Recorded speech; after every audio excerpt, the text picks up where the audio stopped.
Brakes are an important system to the operation of your vehicle. When you hear a squeal, that's a warning signal.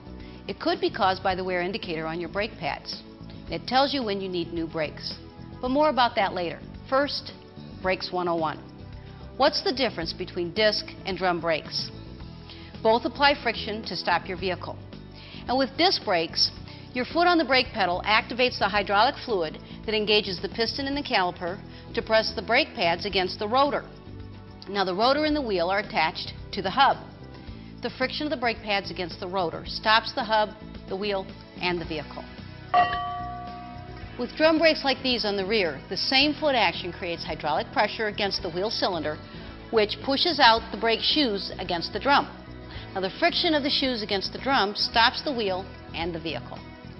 Some drivers are sensitive to how well their brakes are functioning, but sometimes it's hard to tell when the brakes are getting worn and it's time for maintenance. That's where the squealer comes in. This little clip on the doorstop pad is the squealer. It's a built-in wear indicator that makes a high-pitched warning sound when the brake pads are worn and new pads are needed. The brake wear warning sound means that soon your brakes will not work well, and that could lead to an accident. When you hear the warning sound of the wear indicator, have your vehicle serviced. And be sure to use new approved GM replacement parts. And to help reduce noise and brake dust, GM offers DuraStop ceramic brake pads. It's also a good idea to have your front and rear brakes checked every time you take your vehicle in for an oil change. For additional information on brakes, check your owner's manual, and to keep your vehicle and your brakes safe and sound, just see Mr. Goodwrench at one of the nearly 7,000 GM dealers nationwide.